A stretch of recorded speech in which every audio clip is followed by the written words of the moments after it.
लग रहा है हम दरोगा बन जाते हैं, हमारे जीवन का कष्ट दूर हो जाता है। लोग कहते हैं शिक्षित मनुष्य ही सभ्य समाज का निर्माण करेगा, और जब डाटा उठाकर देखिए तो जितने बड़े घोटालेबाज हैं को अशिक्षित नहीं है। केवल शिक्षा कल्याण आपका नहीं करेगा। खास करके बिहार और उत्तर प्रदेश के लोग, ये लोग 3 पीढ़ी एक साथ बैठ के दादा बेटा और पोता नाच देखता है, वो भी संस्कार और संस्कृति की बात करता है।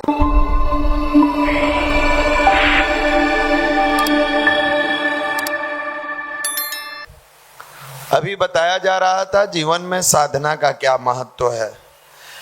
जीवन में साधना का महत्व है कि आप अपने आप को पहचान पाइएगा कि आप हैं कौन। आप कहिएगा हम लोग तो भैया जानते हैं फलाने के बेटा, फलाने के पोता, फलाने गांव में जन्म हुआ है, सारी बात को जानते हैं। ये आपकी पहचान नहीं है, ये झूठी पहचान है। सच्ची पहचान अगर आपसे कराई जाए तो आप एक मनुष्य है, पर्सन है, आपके अंदर पर्सनालिटी का जखीरा है। जैसे कोयले के अंदर हीरे छुपा होता है, वैसे मनुष्य के अंदर चिंतन, चरित्र, व्यवहार, शालीनता कुट कुट के भरा हुआ है। लेकिन कोयले के खदान में घुसने के बाद बहुत खोदने पर निकलता है। ठीक उसी प्रकार मनुष्य की मनुष्यता बहुत ध्यान, मेडिटेशन, साधना, अच्छी पुस्तकों के स्वाध्याय के बाद बाहर आता है। वरना उदंडता तो हर क्षण उसके पास है। उदंडता हर क्षण है। कोई बोल दिया गाली देगा, कोई उससे अधिक बोला शारीरिक रूप से ताकतवर है मार बैठेगा। यह उसकी उदंडता है जो हर क्षण उस पर डोमिनेंट रहती है।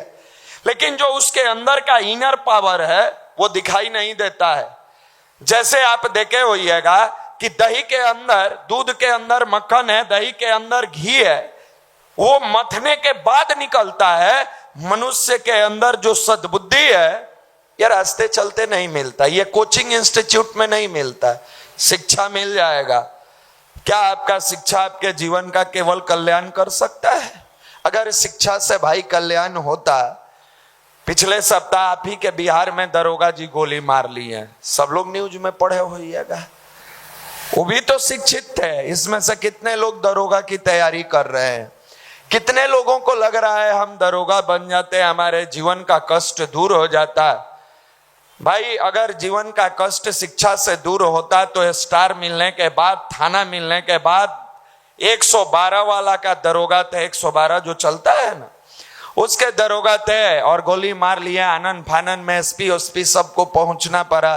कहने में भी बुरा लगता है क्योंकि हर बार लोगों से बात करिए तो लोग कहते हैं शिक्षित मनुष्य ही सभ्य समाज का निर्माण करेगा, और जब डाटा उठाकर देखिए तो जितने बड़े घोटालेबाज हैं को अशिक्षित नहीं है, एक भी अशिक्षित नहीं है। केवल शिक्षा कल्याण आपका नहीं करेगा। फिर कहिएगा तो कल्याण होगा कैसे? तो शिक्षा के साथ विद्या भी चाहिए। शिक्षा मतलब एजुकेशनल क्वालिफिकेशन और विद्या मतलब संस्कार, जो हमारी संस्कृति से निकल के आता है, जो हमारे माता पिता के संस्कार दिए हुए हैं उसको ब्रॉड करने से आता है। अब कहिएगा माता पिता तो हर व्यक्ति के चाहते हैं अच्छा बने, बिल्कुल सही बात है, लेकिन बन क्यों नहीं पाता है? इसका सबसे बड़ा कारण है संग। पिता ने तो घर पर संस्कार दिया, लेकिन स्कूल में कैसे मित्रों से आपका मिलना हुआ, स्कूल के शिक्षक का व्यवहार कैसे रहा, आप जिस दोस्त के साथ लॉज में रहते हैं, हॉस्टल में रहते हैं, कोचिंग में जाते हैं, इंस्टीट्यूट में जाते हैं, उनका व्यवहार कैसा रहा? जैसा उनका व्यवहार रहेगा, आपके घर का दिया हुआ संस्कार तो कुछ मिनट के लिए है। एक बच्चा अपने माँ बाप के पास, अगर स्कूल का बच्चा है, खाने पीने के अलावा 6-7 घंटा सोता है, 8 घंटा स्कूल में रहता है, होमवर्क, ट्यूशन, खेल लेके माँ बाप के पास 4 घंटा रहता है। अब 4 घंटा में 1 घंटा खेलता है, 3 घंटा दिए हुए संस्कार, 8 घंटे वो बच्चों के संस्कार जो निगेटिव में है। आजकल 4th क्लास का बच्चा गाली के शब्द से बात करता है। जिस विद्या के मंदिर को कहते थे विद्या ददाति विनयम, विद्या से विनम्रता आता है, उसको हम शिक्षा से जोड़ दिए। वो विनम्रता इंसान को उदंड बना रहा है। उदंड बना रहा है और जोर शोर से हम लोग लगे हैं, हम खूब पूजा करेंगे। मेरी माँ भी करती है, मेरी दादी भी करती है, मेरे पापा भी करते हैं। पूजा इंस्ट्रूमेंट है और ध्यान इमोशंस है, हमेशा याद रखिएगा। इंस्ट्रूमेंट का सही इस्तेमाल जब इमोशंस पर कंट्रोल होगा तभी होगा, वरना भगवान के पास भी जाकर इंसान खाली रह जाएगा। क्लासरूम में बैठा हुआ विद्यार्थी भी बेरोजगार होता है। यही जरूरी नहीं है कि आप क्लासरूम में बैठ गए तो पदाधिकारी बन जाइएगा। ठीक उसी प्रकार मंदिर में जाने वाले लोग भी दरिद्रता के शिकार बनते हैं, माफ करिएगा, क्योंकि उनको इंस्ट्रूमेंट मालूम है, इमोशंस उनके पास नहीं है। उनको पता है सब लोग चढ़ाता है, हम भी चढ़ा दिए, लेकिन यह भाव नहीं है कि चढ़ाना है तो उसमें इमोशंस होना चाहिए, भाव होना चाहिए। और वो चढ़ाने से पहले ये इमोशंस की शुरुआत अपने परिवार से होती है। जब आप माँ के गर्भ में 9 महीना दर्द से पले थे, माँ को नहीं पता था आप गोरे हैं, काले हैं, लंगड़े हैं, लूले हैं, बेटा हैं, बेटी है। धरती पर आइएगा, ईमानदार बनिएगा, बेईमान बनिएगा, चोर बनिएगा, लेकिन 9 महीना माँ ने इमोशंस के साथ बेपनाह मोहब्बत किया, बेपनाह मोहब्बत किया। इमोशंस इसको कहते हैं। आप कहते हैं भगवान दिखेंगे तब हमारा इमोशंस जगेगा, फिर तो वो दिखावा है। कल आपको पता चल जाए कि शिव जी आके प्रसाद बांटने वाले हैं, तो आप पूरा अपना गांव का जमीन बेच के खड़ा हो जाइएगा, लाइन में जमीन बेच के खड़ा हो जाइएगा कि अब तो आ ही रहे हैं, कल्याण हो ही जाएगा ना। माँ ने तो आपको नहीं देखा कि आप समझदार बनिएगा कि बेवकूफ बनिएगा, दिव्यांग आइएगा कि शरीर से सुरक्षित आइएगा, लेकिन 9 महीना हर कदम रखते समय उसके मन में भाव था कहीं मेरे बच्चे को कष्ट ना हो जाए। ध्यान करने बैठिए, इसी भाव से बैठिए, माँ वाली इमोशंस। अरे परमात्मा निराकार है, नहीं देखे हैं। गुरु कोई व्यक्ति नहीं होता है। लोगों को लगता है गुरु कोई व्यक्ति है, गुरु कोई व्यक्ति नहीं होता है, वो तो शक्ति है, पावर है। ये पंखा चल रहा है, क्या आपने एनर्जी को देखा है? वो पावर है जो चला रहा है, वो इमोशंस है, वो भाव है जो आपके अंदर उतरता है और आपकी दुर्बुद्धि को किस में प्रेरित करता है? सद्बुद्धि में। यह ध्यान एक ऐसी प्रक्रिया है जो युवा को, जवान को जवानी सिखाता है, अनगढ़ को सुगढ़ बनाता है, भटके को राह दिखाता है, चरित्रहीन को भी चरित्रवान बना देता है। इतनी पावर इस ध्यान में है, इतना इमोशंस है, इतना भाव है। लेकिन दुर्भाग्य, हम ध्यान करने भी बैठते हैं, उस समय दुनिया की सारी बातों को लेकर बैठे रहते हैं।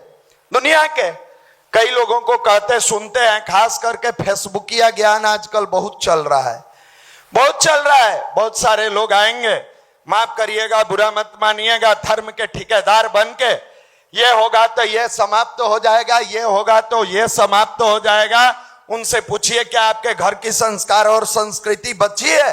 आप पूरे दुनिया के अध्यात्म को और संस्कार को कागज पर लिख के समाप्त कर रहे हैं, ये गलत हो रहा है, ऐसे करेंगे तो ये बर्बाद हो जाएगा।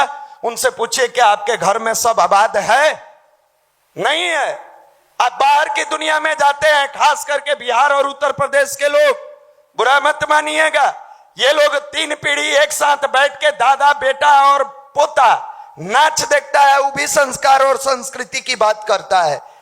आपकी तो 3 पीढ़ी एक साथ बैठ के दिखा दी कि आपके अंदर कितना संस्कार छुपा हुआ है, और आप बात करते हो हम पूजा करते हैं, हम ध्यान करते हैं। अरे पूजा का मतलब जिस दिन समझ में आ जाएगा, भोला बाबा पर 1 लोटा जो जल चढ़ाते हो, वो आपके अंदर भाव पैदा कर देगा कि हे मालिक, जो ये जल समर्पित कर रहे हैं, इसके तरह मेरी बुद्धि को पवित्र बना देना। शिव जी के विज्ञान, शिव पुराण कभी पढ़े नहीं, कभी पन्ना पलटे नहीं, और प्रश्न खड़ा कर दिए, अरे शिव कौन है? भगवान शिव कौन है जी, जिन्होंने दुनिया के लिए विष पिया? आप कौन है? आप कौन है? छोटी सी बातों के लिए कुर्सी मिल गया तो घूस खा रहे हैं। आपका तो बस यही हैसियत है, और कौन है? जाकर पढ़ाई साल भर नहीं होगा, रील्स देखिएगा, क्रिकेट देखिएगा, आईपीएल का मैच देखिएगा, अश्लील वीडियो देखिएगा, न जाने छुप छुप के कौन कौन सा कुकर्म करिएगा, और एग्जाम जब नजदीक आएगा तो जैसा आपकी सोच, जैसा आपके परिवार की परवरिश, जैसा आपकी नियत, उसी भाव से मंदिर में जाकर भगवान के सामने हाथ जोड़ के और उन्हें घूसखोर बनाने का प्रयास करिएगा। आप मेरा जीवन सफल बना दीजिए, 500 रुपये का लड्डू चढ़ाएंगे, सत्यनारायण भगवान का कथा कलाएंगे, मंदिर में कलावा बांध के जाएंगे, चुनरी चढ़ा देंगे, साड़ी पहना देंगे। यह हमारे देश का विज्ञान नहीं था। क्या कभी कोई बेटा अपने बाप के सामने ये जाकर कहता है, पापा मेरे स्कूल का फी भर दीजिए, नौकरी करेंगे तो लुंगी गंजी खरीद कर देंगे, दाल रोटी खिलाएंगे? नहीं कहता। पिता और पुत्र का इतना पवित्र संबंध है कि एक दूसरे के विश्वास की ताकत से चलता है। जाकर कहता है, पापा मेरे स्कूल का फी भरना है, भर दीजिए। क्या पिता के साथ जब इतनी प्रगाढ़ रिश्ता है तो परम पिता के साथ खोखला संबंध है? कतई नहीं। समझ में आ जाए तो जिंदगी सुधर जाए, नहीं आए, पाहन पूजे हरि मिले तो मैं पूजू पहाड़, उससे भली है चक्की जिसका आटा खाए संसार।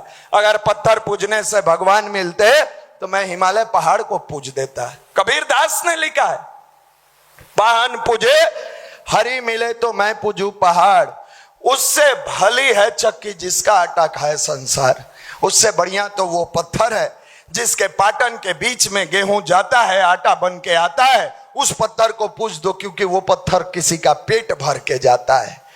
समझ विज्ञान को है नहीं। हमें युवा है, हमें स्टूडेंट है। अरे जींस पहनने से युवा हो जाइएगा? युवा तो हो वो है जिसका रक्त गर्म और मस्तिष्क ठंडा हो, जिसका रक्त गर्म हो और मस्तिष्क ठंडा हो। यहां उल्टा है, यहां रक्त ठंडा। 8 घंटा पढ़ते हैं, जी भैया पढ़ लेते हैं, बहुत बड़ा एहसान कर रहे हैं। थोड़ा सा कोई रिक्शा वाला अगर सटा दिया, ऑटो वाला सटा दिया, फिर देखिए कैसे जवानी जागृत होता है। पूरा बाह चढ़ा के माथा गरम, तुमको दिखा देंगे, अभी का अभी दिखा रहे, क्या दिखाइएगा? हाथ चढ़ा के क्या दिखाइएगा? 8 साल हो गया, एगो चपरासी के रिजल्ट नहीं निकला, रोड पर दिखा देंगे। दिखाना है तो एगो ज्वाइनिंग लेटर लाकर दिखा दीजिए ना, हम भी मान जाएंगे आपके जवानी में बहुत दम है। क्या जवानी इसीलिए मिला है कि ऑटो वाले पर बाह चढ़ा कर दिखाई है? और घर पर 8 साल से आपके माताजी, आपके पिताजी हर दिन गोहराते हैं, मेरा बाबू सफल बनकर आएगा, मेरा नाम रोशन कर देगा। जब संघर्ष में रोटी का अभाव होता है तो वो बाप रात में सोते समय आंख में आंसू भर के आपके चेहरे को याद करता है और मन ही मन गुनगुनाता है, तुझे सूरज कहूं या चंदा, तुझे दीप कहूं या तारा, मेरा नाम करेगा रोशन जग में मेरा राज दुलारा। उसके प्यारे संतान हो आप। किसको दिखाना चाहते हो? कहां दिखाना चाहते हो? जहां दिखाना है वहां तो मन लग नहीं रहा है, जहां समझाना है वहां तो समझ में आ नहीं रहा है। रोड पर रिक्शा चालक को दिखाओगे, ठेला वाले को दिखाओगे, खोमचा वाले को दिखाओगे, और दुर्भाग्य की सुई जब जिंदगी में लौट के आती है तो कल के डेट में वही रिक्शा तुमको चलाना पड़ेगा, वही ठेला और खोमचा तुमको खींचना होगा। तब कहोगे क्या हुआ? तो वही न्यूटन थर्ड लॉ तुम्हारे जिंदगी में रिटर्न आया। तूने ईश्वर के सामने एक साधारण से व्यक्ति पर हाथ उठाया था, अपनी जवानी की गर्मी दिखाई थी। भगवान ने कहा तथास्तु, क्रिया तथा उसके विपरीत प्रतिक्रिया बराबर तथा विपरीत दिशा में होती है, केवल पढ़ने के लिए, जिंदगी में नहीं। इसी बात को तो भगवान श्री कृष्ण अर्जुन को समझाते हुए कहते हैं, हे अर्जुन, कर्मण्यवादी का रस्ते मां फले सुकदाच, कर्म करो, फल की इच्छा मत करो, मत करो। यह हमारा साइंस है, हमारा विज्ञान है। हमारी जितनी चीजें हैं वह हमारा विज्ञान है, विज्ञान है। हम समझ नहीं पाते हैं, हम नहीं समझ पाते हैं। हमारा पूजा भी विज्ञान है, हमारा अध्यात्म जो है, ध्यान जो है, वो प्योर साइंस है, प्योर साइंस है। आप पूछिएगा कैसे? जैसे एक पौधा प्रकाश संश्लेषण के माध्यम से अपने भोजन को बनाता है, एक युवा, एक व्यक्ति, एक पुरुष, एक महिला, एक नारी, एक स्त्री ध्यान के माध्यम से अपने अंदर की निगेटिविटी को समाप्त करता है, जलाता है, अपने आप को पवित्र बनाता है। जैसे खदान में कोयले के बीच से हीरा तराशा जाता है, मनुष्य के जिंदगी में बुराइयों के बीच में अच्छाई का रास्ता खींचा जाता है।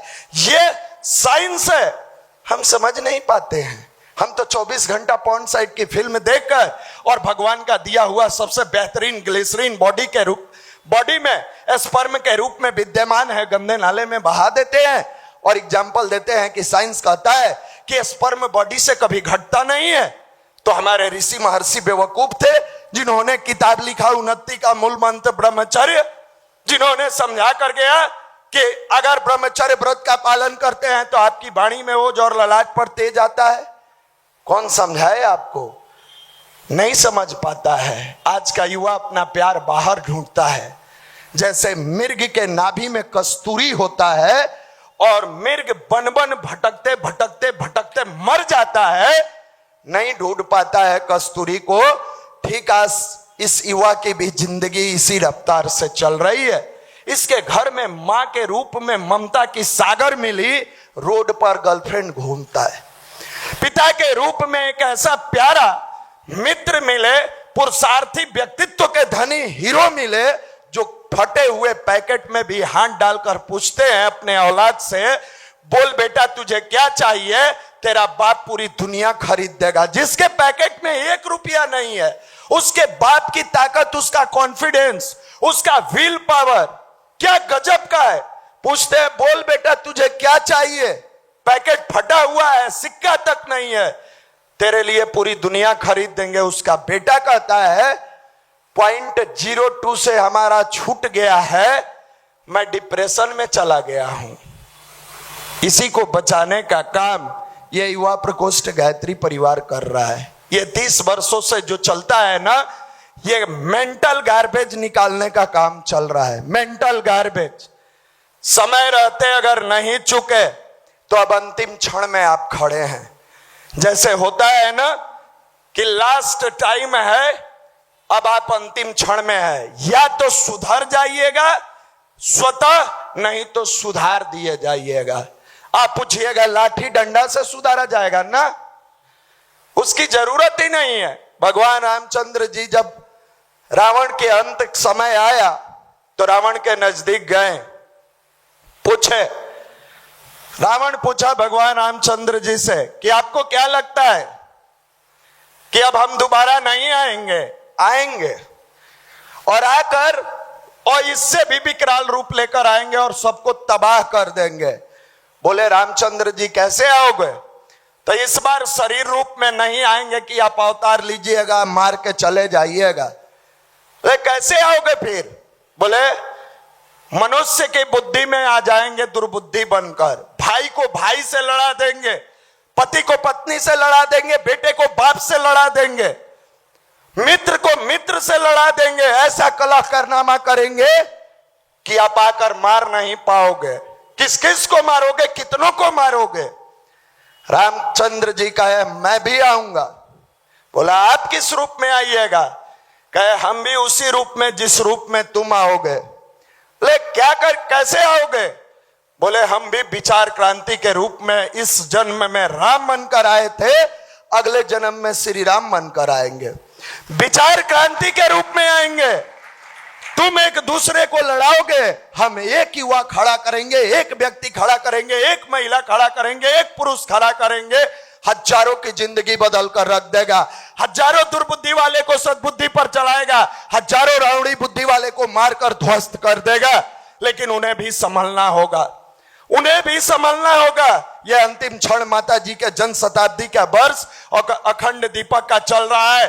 25 और 26 सौभाग्य का अगर सूर्योदय चाहते हैं, गायत्री की साधना को प्रगाढ़ रूप से करना शुरू कीजिए और अच्छे लोगों से दोस्ती, वरना याद रखिएगा महाकाल के चक्र चले हैं, सभी बदल जाएंगे, जो नहीं बदल पाएंगे अपने आप कुचल जाएंगे। अब समय आ गया है, प्रकृति छोड़ेगी नहीं, नहीं छोड़ेगी, माफ नहीं करेगी। मेरे मित्र हम सब सौभाग्यशाली हैं, सौभाग्यशाली हैं कि जिस उम्र में 18 साल, 20 साल, 22 साल, 24 साल का युवा आज इस बिहार की बात करें, भारत की बात करें, नशा में लिप्त है, ड्रग्स ले रहा है। जाकर देखिए रोड के किनारे सिरिंज फेंका रहता है। क्या रोगी को सुई देने वाला? हाँ वही। क्यों फेंका रहता है कभी सोचे हैं? यंग जनरेशन अपने से सुइया ले लेकर पागल बना हुआ है। ऐसे में आप जब देखिएगा गायत्री का सूर्योपस्थान किताब पढ़िएगा, गुरुजी लिखे हैं कि बड़े बड़े का जहाज डूब जाएगा, बड़ों बड़ों का जहाज डूब जाएगा। उस गायत्री के सूर्योपस्थान किताब में। लेकिन गायत्री की साधना करने वाले व्यक्ति का जहाज जैसे फूल पानी में हिलोड़ा लेते हुए किनारे लगता है, गायत्री की साधना करने वाले व्यक्ति का जीवन उस झंझावत में भी, उस संकट में भी, उस विकट परिस्थिति में भी अपनी जिंदगी को किनारा लगाएगा। इसका नाम गायत्री महामंत्र है और इसका नाम मेडिटेशन है। यह ध्यान है। खास करके युवा भाइयों से निवेदन है, आप समझ जाइए। आप पटना में टाइम काट रहे हैं, दिन काट रहे हैं, समय काट रहे हैं। आप पटना में पढ़ नहीं रहे हैं। आप जिस मंदिर पर बैठे हैं, करोड़ों गायत्री मंत्र, अरबों गायत्री मंत्र का जप हुआ है। कलेजा पर हाथ रखकर एक बार पूछ लीजिए, क्या आप ईमानदारी से पढ़ाई करते हैं? नहीं करते हैं, नहीं करते हैं। आप टाइम पास कर रहे हैं, समय काट रहे हैं। तो अब समय चला गया। पहले पिताजी लोगों के समय में लोग आराम से सुबह उठते थे, उठ के इधर उधर खेत में घूम के खा पी के फिर सो जाते थे। कहते थे दिन कट जाएगा, समय कट जाएगा। अब समय नहीं कटेगा, विपरीत समय आ गया है। अगर आपके अंदर मद्दा होगा तो आप दुनिया को जीत पाइएगा। नहीं मद्दा होगा, रोते नजर आइएगा, पागल खाना में नजर आइएगा, दर दर की ठोकर खाते नजर आइएगा, अपनों से लड़ते हुए नजर आइएगा। इसके अलावा कहीं गुंजाइश नहीं है। अंतिम आश्रय है यह युवा प्रकोष्ठ जो गुरुदेव ने मसाल दिखाया है। उस दीपक के नीचे जो आ गया उसका जीवन प्रकाशित होता चला जाएगा। जो बिछड़ गया उसके जीवन में अंधकार आ जाएगा। फिर पछताइएगा, गए थे, जुड़े थे, लेकिन अपनाए नहीं। आज बेरोजगार आए थे, बेरोजगार लौट के जा रहे हैं। माफ करिए, कोई रविवार आपका ऐसा न रहे कि ईश्वर की गोद में आप आकर न बैठे। हर रविवार को आइए, अपने जिंदगी को शानदार बनाइए।